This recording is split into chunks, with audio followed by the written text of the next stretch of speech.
contentos, estamos agradecidos con nuestro Dios porque somos bendecidos. Y qué grande bendición y qué grande privilegio el que tenemos de escuchar su bendita palabra. Es un gran privilegio el que tenemos, el que hasta ahorita nosotros podemos escuchar un mensaje que el Señor tiene para cada uno de nosotros.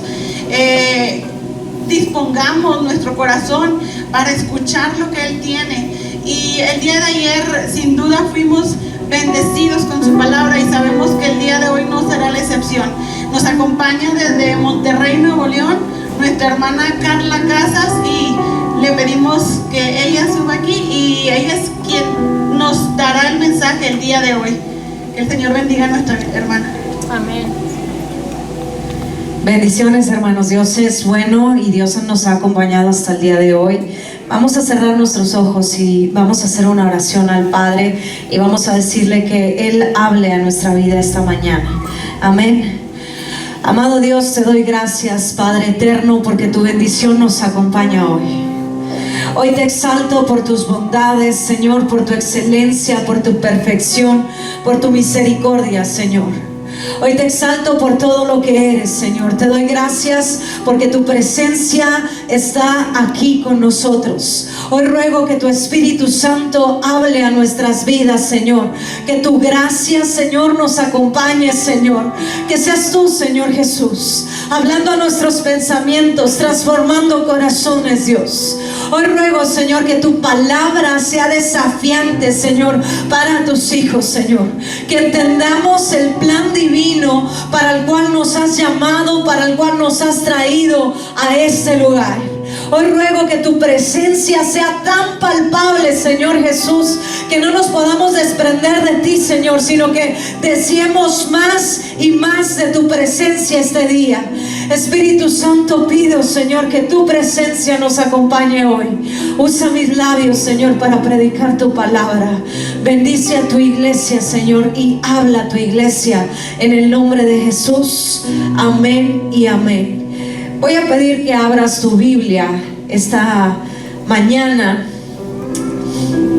Hay un capítulo de la Biblia que personalmente a mí me costaba un poco de trabajo entender, pero el Espíritu Santo es bueno y siempre tiene la manera de enseñarnos de la mejor manera. Entonces quiero que abras tu Biblia en el libro de Mateo capítulo 1 y que lo mantengas ahí abierto contigo, y mejor dicho, quiero que leas conmigo este capítulo. Dice la palabra de Dios lo siguiente, Mateo capítulo 1, la genealogía de Jesucristo.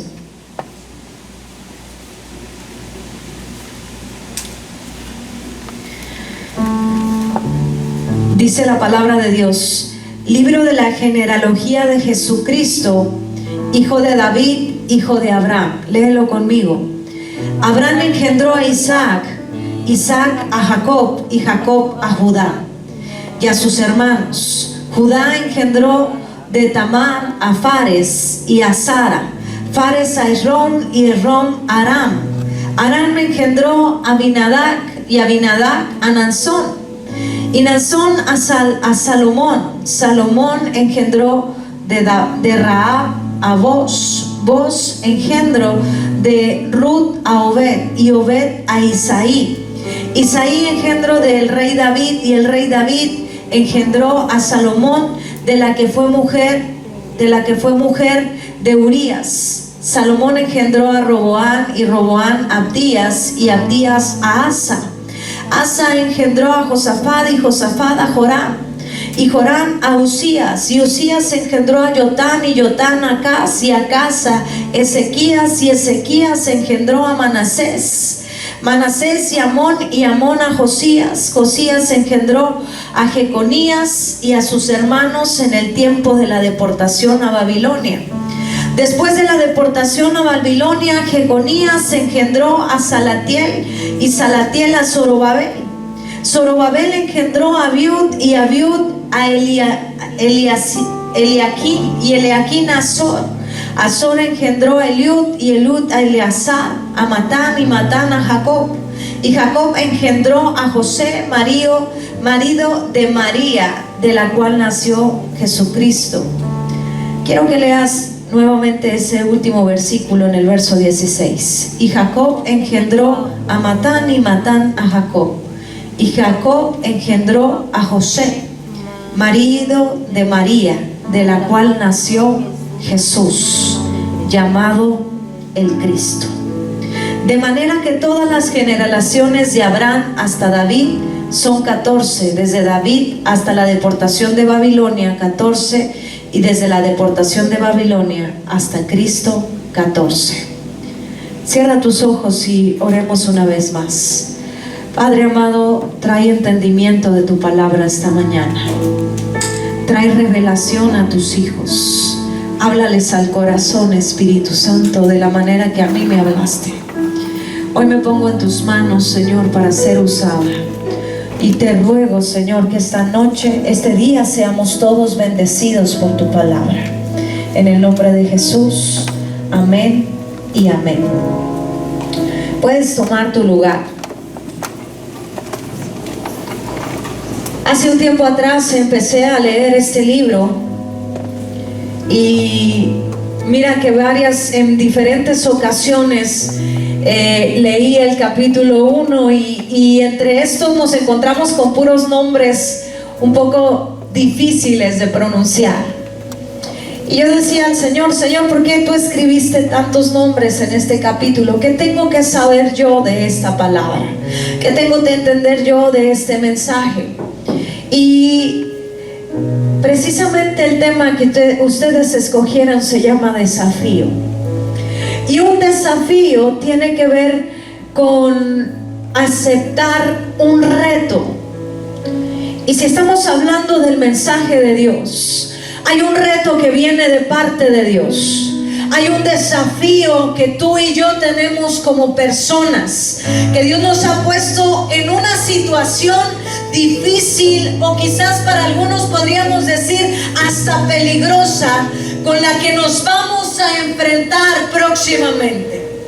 Y yo estoy hablando del futuro de ustedes, porque aquí estoy empezando con un libro, con un capítulo que nos habla sobre la historia de personas que estuvieron en nuestro pasado, de personas que fueron escritas en el libro más importante de la Biblia, personas que por alguna razón el Espíritu Santo escogió que sus nombres estuvieran escritos.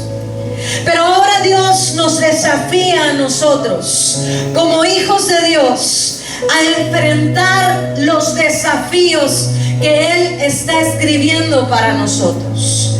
Ahora quiero abordar este tema diciendo que en la genealogía de Jesús hay un trasfondo que para mí es impactante. Y no solamente impactante, sino que habló a lo más profundo de mi corazón, y espero que también hable a lo más profundo de tu corazón. Porque Jesús trae consigo una enseñanza en este capítulo que cuando yo leía en diferentes ocasiones, y lo leía una y otra vez y le preguntaba a Dios y le decía: Señor, habla mi vida, el Espíritu Santo empezó a quebrantar mi corazón. Mi corazón se confrontó, mi corazón se estremeció, y te puedo decir que lloré abundantemente y lágrimas salieron de mis ojos, porque cuando yo leía este capítulo que está escrito en la palabra de Dios, me percaté de la perfección divina de Jesús, de quién era Jesús y el gran amor que Jesús tenía por nosotros en ese momento, y el gran amor que Jesús tiene por nosotros en este tiempo. Cuando yo leía esta historia y leía en este versículo que dice que José, marido de María, del cual nació Jesús, y en esta historia nos habla de estas personas que estaban antes que Él, que fueron seleccionados, que fueron escogidos, que fueron nombrados, que Dios destinó para que estuvieran en este libro. El Evangelio comienza con un listado de nombres, y esa genealogía conecta con la historia de Dios. Cuando yo leía aquí, yo decía: Dios, toda tu historia está aquí. Todo lo que tú eres está en este libro, y está conectado con Dios y con la historia que nos conecta con Dios. Porque cuando yo leía esta historia me di cuenta que todos los que están escritos en este libro eran hombres y mujeres imperfectos. Eran hombres y mujeres con un historial un poco vergonzoso, un poco para algo que quizás no nos gustaría presumir o decir, porque hoy actualmente los jóvenes, a nosotros nos gusta publicar la fotografía más bonita, o quizás nos gusta publicar los grandes logros que tenemos, ¿cierto, no? Que nos graduamos, que terminamos, que concluimos algo, y ciertamente es lo que nos gusta publicar. Quizás a algunos les gusta publicar el café que más les gusta, para los chicos que toman café, o quizás las papitas, o no sé, esa comida que tanto les gusta. Pero necesitamos comprender que el Evangelio, y quiero resumirlo en esta mañana en una palabra, y esta palabra es Gesed, es el Evangelio que nosotros dedicamos, es la libertad que Dios nos da. ¿Y qué es esta palabra? Esta palabra simboliza misericordia, compasión y amor. Y es lo que yo puedo ver en este capítulo. Y en este capítulo yo puedo entender que Dios quería mostrar quién era Él. Y nos muestra un historial vergonzoso de cada una de las personas que están aquí. En nuestra cultura, en este tiempo, con nosotros como jóvenes, hoy en día, somos reconocidos por nuestros títulos académicos, somos reconocidos porque somos profesionales, somos reconocidos por nuestra apariencia física, y así es como nos presentamos en cualquier lugar. Es nuestra carta de presentación. ¿Quién soy yo? Y esa es la pregunta que vengo a decirte. ¿Quién eres tú? ¿Quién eres tú delante de toda la gente? ¿Quién eres tú delante de tu familia? ¿Quién eres tú delante de las redes sociales? ¿Quién eres tú? Porque esa es tu carta de presentación de hoy en día. Es lo que muestras. Cuando tú abres un perfil de cualquiera de las redes sociales, te dice que describas quién eres tú con pocas palabras. Algunos se describen como soñadores, otros se describen como músicos, otros se describen como licenciados, abogados, y tienen una descripción que los identifica de quiénes son. Yo puedo decirte, yo me describo quizás como una predicadora, y ese es el título en el que yo me identifico con la sociedad.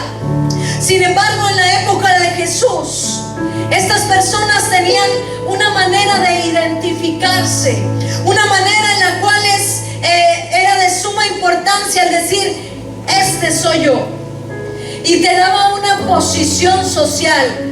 Y esto es lo que nos habla la genealogía. En aquellos tiempos se escondían los secretos oscuros de la familia.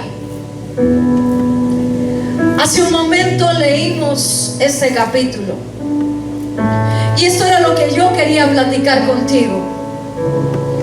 Nos gusta presumir quiénes somos, pero los secretos de la familia no los presumimos.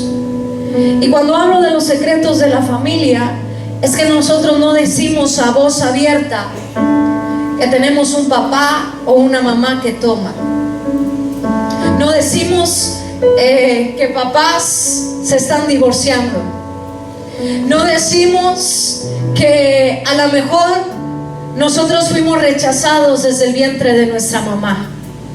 Eso no lo presumimos, porque no es algo que nos haga sentir orgullosos. No es algo que queramos decir a la gente, porque cuando lo contamos quizás nos sentimos apenados de la historia que tiene nuestra familia, de la historia de la cual donde Dios nos sacó.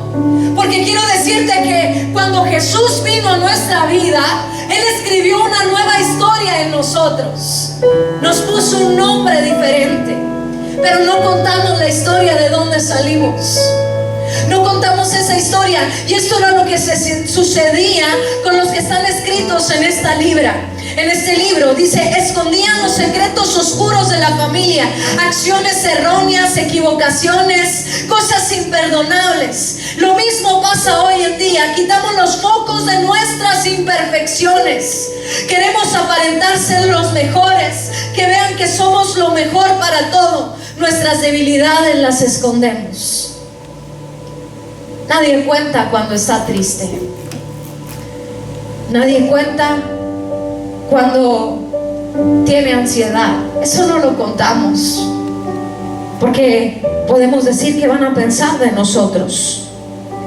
Nadie cuenta las debilidades y mostramos una versión diferente ante la sociedad. Pero hay algo que yo te vengo a decir esta mañana, y es que tú no puedes ocultar delante de la presencia de Dios nada. Tú no puedes ocultar quién eres delante de Dios. Tú quizás puedes dar una apariencia y decir: yo soy tal persona y tengo tal título, y puedes decirlo, pero eso a Dios no le interesa, porque a Dios le interesa lo que hay en tu corazón. Dios le interesa lo que piensas tú en ese momento. A Dios le interesa eso. Y voy a hablarte un poco más de la historia de estos hombres y estas mujeres. La historia habla y me impacta, porque el evangelio comienza siendo todo lo contrario de lo que es Jesús. Me impacta porque empieza a representar la historia de personas y hombres y mujeres que presiden con un historial vergonzoso. Y vamos a empezar con Jesús. Dice: Jesús fue hijo de Abraham, que por cobardía entregó a su esposa Sara a un gobernador pagano, haciéndola pasar por su hermana para no poner en riesgo a su propia vida. ¿Sabes cómo conocemos a Abraham, tú y yo? Lo conocemos como el padre de la fe. Y cuando hablamos de la fe, hablamos de un hombre que se llama Abraham, que por su fe tú y yo estamos en este lugar. Pero pocas veces decimos que en una temporada Abraham fue un hombre cobarde, porque en ese momento él presentó a su esposa como su hermana para protegerse a él mismo. Jesús fue hijo de Jacob, que usurpó la bendición de la primogenitura de su hermano. ¿Sabes quién fue Jacob? Jacob en la historia habla que él fue el segundo en nacer, pero que mintió delante de su padre poniéndose unos vellos en el brazo para decir que era el primogénito, y le robó la bendición a su hermano. Así que te estoy hablando de fichitas en la Biblia, podemos decirlo así, de personas imperfectas. Imagínate, te estoy hablando primero de un cobarde, y ahora te estoy hablando de un ladrón. Y vamos a continuar con la historia, porque Jesús habla en esta historia y dice aquí que Jesús fue hijo de Lea, una mujer que fue ignorada por su marido, que se sintió presionado por casarse con ella, y corazón pertenecía a Raquel. Y hablamos nuevamente de otro personaje en la Biblia que sufrió de alguna manera ser rechazada por un hombre de la Biblia. Personas imperfectas, pero que sin embargo marcaron la historia. Y yo me preguntaba y yo decía: Señor, ¿por qué escogiste a todos ellos? ¿Por qué los escogiste? Y dice: Jesús fue hijo de Judá, que participó con sus hermanos en la venta de José, el hermano menos, como esclavo. Él fue llevado como esclavo a los egipcios mientras hacían crecer a su padre, creer a su padre que él se había sido devorado por una bestia. Imagínate, José tenía 2 hermanos y estos 2 hermanos dicen van y lo venden a los egipcios porque ellos codiciaban lo que Dios había puesto sobre el corazón de José. Ellos codiciaban la gran vestidura de colores y estamos hablando de sus hermanos.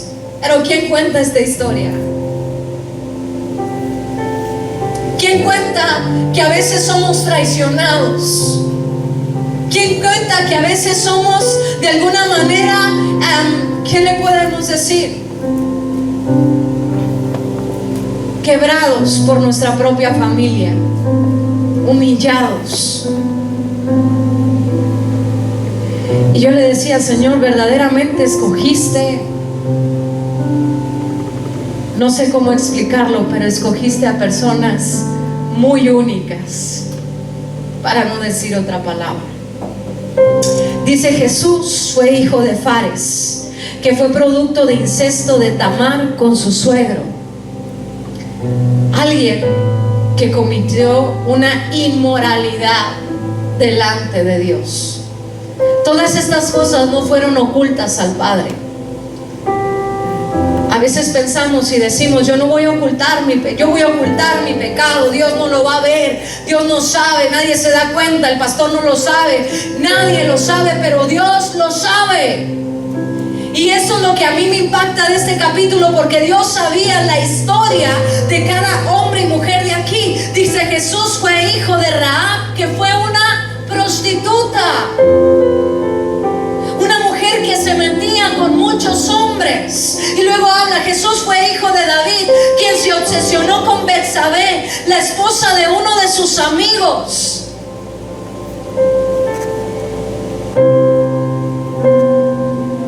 ¿Y qué no David es el hombre que tú y yo describimos con el corazón?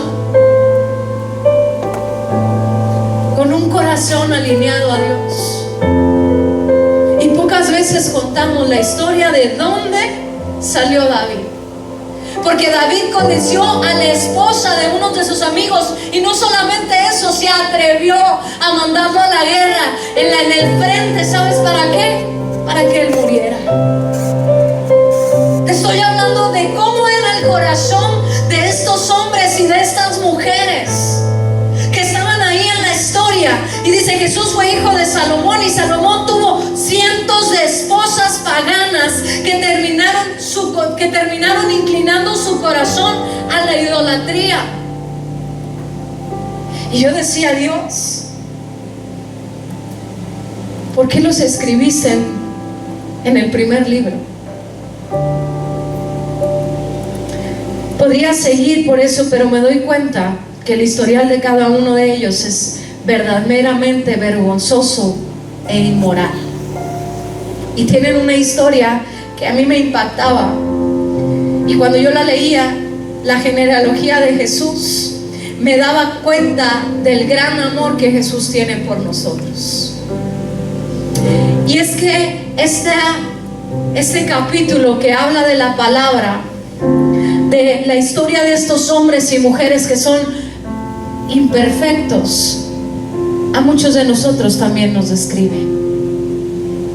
Porque muchos de aquí somos totalmente imperfectos, pero a mí me maravilla, porque entre más veo la imperfección de cada uno de nosotros, veo la perfección que Dios tiene en nuestra vida. Veo que a Jesús no le importó de dónde salieron. Veo que a Jesús no le importó el historial de cada uno de ellos. Veo que a Jesús no le importó el oscuro pasado de cada uno de ellos, sino lo que veo es la transformación que Dios hizo sobre la vida de cada hombre y de cada mujer. Y dijo Jesús, yo quiero salir de toda esta genealogía, de toda esta familia, porque quiero mostrarte que vengo de una familia imperfecta, pero que pongo mi perfección para que tú me voltees a ver a mí. No sé si me estás entendiendo, pero lo que te quiero decir es que Dios nos amó tanto que no le importa de dónde vienes, que no le importa tu pasado, sino lo que le importa es tu corazón, sino que le importa es lo que que tú vas a hacer a partir de ahora. No importa el pasado, para Jesús no importa el pasado, sino importa cómo vas a construir tu futuro. ¿Hacia dónde estás destinado? Y esto es de lo que hablo el día de hoy. Tú y yo somos desafiados a lo que está por venir. Y es tiempo de que tú sueltes tu pasado para que creas en el presente y en el futuro que Dios está construyendo para ti. Yo le dije a Dios ese día: se me hace que te faltó escribir mi nombre. ¿Y sabes por qué? Porque yo no vengo de un pasado perfecto. Yo no vengo de un pasado que a veces me guste contar o decirle a la gente. No me gusta. Pero cuando yo entiendo de dónde me sacó Dios, cuando yo entiendo que hubo un pasado y que Dios me sacó de las tinieblas para que yo brillara, y que Dios te va a sacar a ti de las tinieblas para que tú brilles, entonces entiendo el gran amor que Dios tiene. Y ese amor se muestra en ese libro, porque dice Él que Él nos escogió, que Él preparó toda la vida de cada uno de ellos para que tú y yo entendiéramos que su amor es más grande, que su amor es más grande. Jesús dijo, dice aquí: ¿pero por qué? Una pregunta al instante, cuando me daba cuenta de los muchos errores de esta historia que iban a presidir de nuestro Señor Jesucristo, entendí una cosa, y es que Dios transmite un mensaje de amor y de esperanza. Y yo dije: Señor, si tú escogiste a todos ellos, entonces yo también estoy en la lista. Y yo sé que así como transformaste sus vidas, vas a transformar la mía. Yo hoy vengo a decirte que Dios va a transformar tu vida. Olvídate del pasado. Olvídate de dónde vienes. Porque lo que Dios va a escribir en tu libro es distinto. Puede que hayas venido de una familia ingobernable, puede que hayas venido de una familia que tiene un pasado que no te gusta contar, que no te gusta hablar, pero Dios tiene una escritura para ti diferente, tiene una historia para ti diferente. Y eso es lo que vengo a decirte: empieza a ver tu futuro con amor y con esperanza. Porque eso es lo que Dios quiere trazarte a ti, una esperanza de que la historia en tu vida va a ser diferente, de que tú vas a ser usado por Dios, de que tú vas a ser desafiado para no vivir lo mismo que se vivió en tu pasado, de que tú vas a abrir camino para la nueva generación, de que tú vas a abrir camino para construir una nueva historia. Yo veo jóvenes en este lugar preparados académicamente, siendo licenciados, siendo abogados, siendo arquitectos, pero utilizando esos dones para la gloria de Dios. Porque no se separa lo secular con lo espiritual. Lo que tú eres la misma persona en la iglesia, en el trabajo, en la escuela. Tú eres la misma persona. No es que salgas de la iglesia y ahora me voy a mi mundo secular. No, ahí en tu mundo secular tú debes de seguir representando a un hijo de Dios. En tiempo de pandemia nos prohibieron predicar de alguna manera con multitudes o con gente o las iglesias abiertas, y tuvimos que predicar a través de las redes sociales, muchos pastores, muchas pastoras, predicadores y de todo tiempo.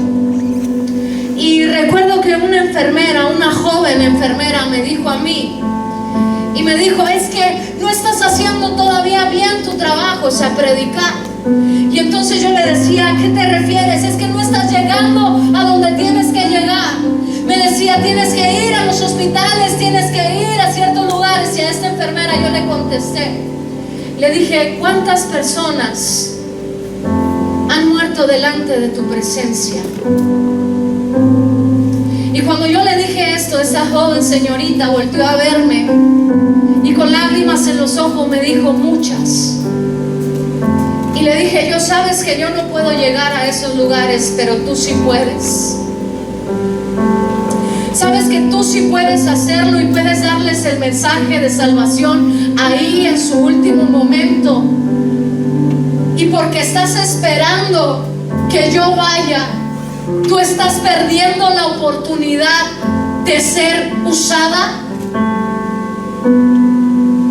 Porque ella decía: ve. Y yo le decía: ¿qué acaso tú también no eres una hija de Dios? Que Dios le ha depositado el poder para ser usada para su gloria.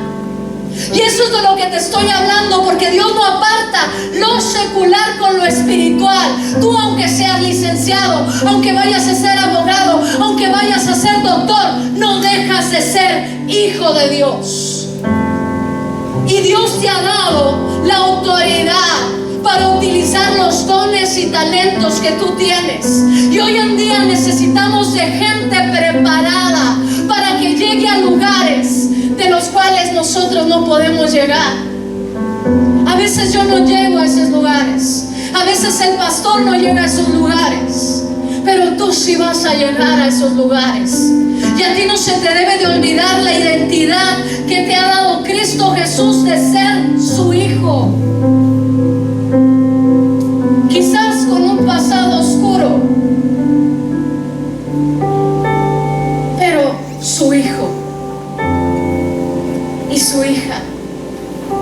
Así que Dios a mí me dice en este pasaje, y me dice: yo he puesto en ti, cada vez que lees mi palabra, amor y esperanza. Yo te he dado a ti la esperanza de que tu historia va a ser diferente, de que el mensaje que yo traigo para ti va a ser diferente. El amor de Dios en nosotros, a través de nosotros. El amor de Dios es tan grande que cambia la situación.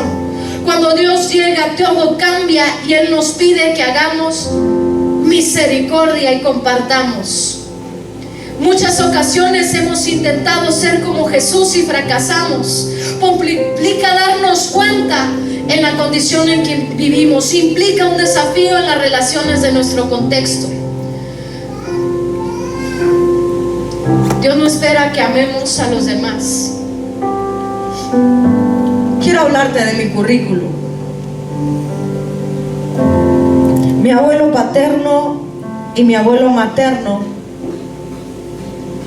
fueron alcohólicos. Mi abuela fue esposa de un alcohólico y mi otra abuela fue esposa de otro alcohólico. Por consecuencia, sus familias, o sea, mi familia, vivieron historias de familias disfuncionales, familias de pleitos, familias en donde el papá se desaparecía porque tomaba, ausencia de papá. Y esa fue la familia de mi papá y de mi mamá. Cuando mi mamá y mi papá se conocen, ellos se conocen en un centro de rehabilitación. Esa historia yo casi no la cuento. Ellos dicen que cuando se casan, ellos dicen que no quieren volver a vivir la misma historia y que querían una historia diferente. Y te voy a decir una cosa: lo único diferente que hicieron ellos fue que no tomaron, pero sí vivían una vida en donde no había conocimiento de Jesús. Durante 18 años yo no conocía al Señor hasta que Dios vino a tocar la puerta de nuestras casas. Y cuando Dios toca la puerta de nuestras casas, nos dice que Él va a escribir una historia diferente en nuestra vida. Y aquí es cuando aparezco yo. Y le digo: Señor, verdaderamente tú puedes cambiar nuestra historia. Y Él me dice: ya no mires el pasado, sino mira el presente. Ya no mires el pasado y empieza a soñar en el futuro. Y es cuando yo empiezo a escribir en un libro, porque a mí me dicen, escribe las 100 cosas que a ti te gustaría que Dios hiciera contigo. Y la primera de ellas que yo pongo es que le digo al Señor, yo quiero predicar. Y para mí se me hacía imposible predicar, porque a pesar de que yo sé que me has visto en lugares donde hay demasiada gente, yo soy una persona muy tímida, que casi no le gusta hablar delante de la gente. Soy más introvertida que extrovertida, y la gente piensa lo contrario. Así que cada vez que paso a un altar, yo estoy por dentro, híjole, que canten otro canto porque no quiero pasar. Porque a veces yo tengo que romper con mis miedos y mis inseguridades, y eso no lo cuento, porque para mí es vergonzoso. Pero te voy a decir una cosa: Dios sabe por todo lo que pasa en mis pensamientos, y cuando yo lo pongo en manos de Dios, su presencia, su espíritu en mí hace que yo pueda hablar de esta manera. Así que cada vez que tú tengas miedo, que tú tengas temor de hacer algo para el Señor, dile: Señor, no sé hacerlo, pero contigo lo voy a hacer. Así que cada vez que digas no puedo hacerlo, dile al Señor: esto parece imposible para mí, pero contigo todo es posible.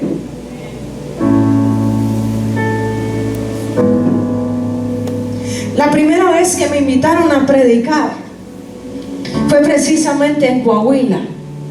Por eso yo amo mucho Coahuila. Yo nunca diga que no a Coahuila, porque fueron los primeros que me invitaron a predicar. Era una hermana que no me conocía y me dijo: quiero invitarte a una campaña. Y yo decía: Señor, no sé escribir un sermón, porque yo no tengo papá y mamá que me enseñaran a escribir un sermón. Y entonces lo único que hice fue ponerme a orar y decirle: Señor, tú trae el mensaje que tú quieres que yo predique. Tú habla mi vida.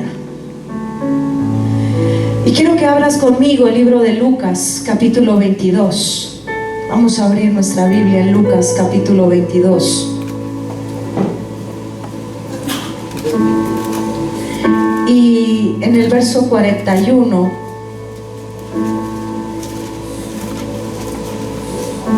y 44 dice lo siguiente: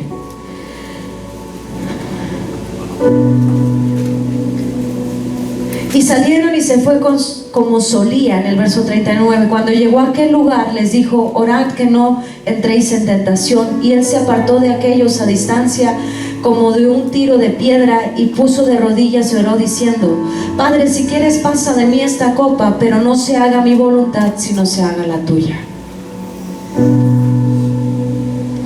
Cuando se trata de hacer las cosas por Dios, hay ocasiones en las que Dios se va a poner en una encrucijada, en donde tú no vas a querer hacer algo. Pero sin embargo Jesús da la muestra más grande y dice que Él oró en el Getsemaní sangre por ti y por mí, y le dijo al Padre: yo no quiero hacer esto, pero hágase tu voluntad en mi vida. Él estaba diciéndole al Padre: voy a ir a la cruz, voy a morir por todos. Y Él estaba viendo nuestro pecado, y Él estaba viendo nuestra historia. Él estaba viendo los errores que tú ibas a cometer. Él estaba viendo la historia de donde tú ibas a salir. Y en ese momento Él iba a crucificar su carne por ti y por mí. Entonces cada vez que yo leo la historia y digo: Señor Jesús, ¿cómo lo hiciste? Él oró en el Getsemaní y dijo: Señor, pasa de mí esta copa si es posible, pero hágase tu voluntad. Y ahí es donde yo entiendo que hay demasiado amor y demasiada misericordia en este libro, que me desafía a mí a hacer lo mismo que Jesús hizo: amar y tener misericordia por lo que está a mi alrededor, por mi oscuro pasado, por por la familia que nos traicionó, por aquellos que cometieron inmoralidad. ¿Y por qué digo esto? Porque a veces cuando llegamos a los pies de Cristo nos apartamos de todos ellos, les dejamos de hablar, porque ya no son como nosotros, santos. Pero Dios habla de un acto de amor y de misericordia, y de una responsabilidad que tú como joven a partir de ahora vas a empezar a tener. Porque no importa tu pasado, pero sí importa lo que estás construyendo ahora. Sí importa de la manera que estás pensando ahora. Sí importa de la manera en que tú estás actuando ahora. Somos salvos por el sacrificio de Jesús en la cruz. Sin embargo, el sacrificio en la cruz fue el resultado externo de una batalla interna que ya había ganado horas en el Getsemaní. No sabemos cuánto tiempo oró Jesús. Cuando una relación está rota, es obvio que la culpa no es tuya, sino de la otra persona. Te ha traicionado, no ha sido responsable o ha ofendido un área de tu vida. Yo hablo de personas que nos han herido, de personas que nos han roto el corazón, de personas que nos han dado la vuelta a la espalda solamente por creer en Jesús. Yo recuerdo que cuando me hice cristiana, los primeros que me dejaron de hablar fueron mis amigos inmediatos. Ay, es que ya no quieres ir a las fiestas. Ay, es que ya no quieres hacer lo mismo que nosotros. Pero el amor que yo había conocido en el altar no era algo que yo quería cortar de mi vida. Y sé que es algo que tú no debes de apartar de tu vida, porque es tiempo de buscar más a Dios. Hablemos de que Dios tiene un gran amor por nosotros. Yo te hablé de la historia de cada uno de ellos y Dios me muestra el amor y la misericordia de cada uno de ellos. Pero ¿sabes qué Dios anhela? Que tú tengas un encuentro con Él, que tú lo busques, que tú lo adores y que cortes, como decíamos ayer, tu pasado para escribir un futuro. No queremos decir nuestra historia vergonzosa, pero Dios sí quiere. Dios ya la sabe.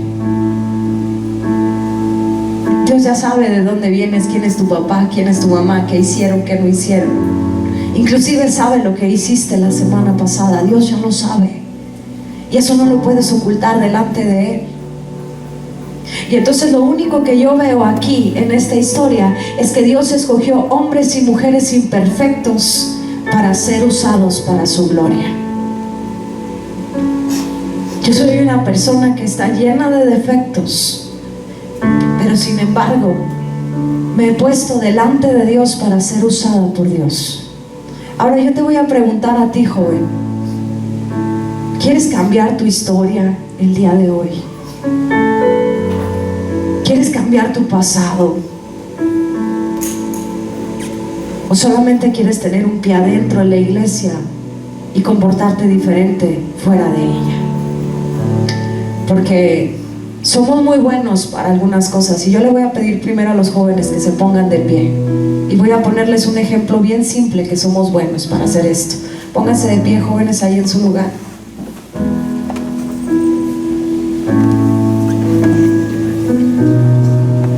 Y vean que sí sabemos hacerlo. A ver, si yo les digo en este momento, levanten sus manos para adorar a Dios, ¿qué harían ustedes? ¿Cuál sería el ejemplo que yo les dijera ahorita? A ver, pongan una posición de adoración, ¿qué harían?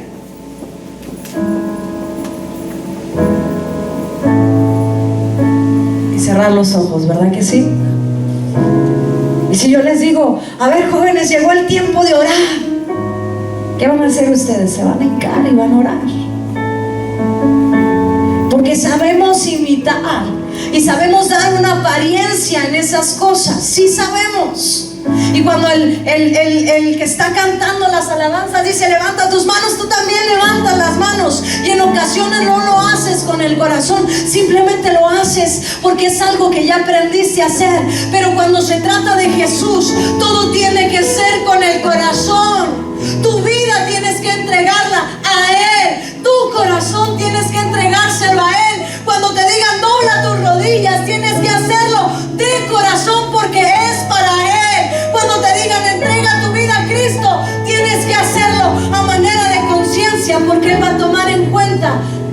oración.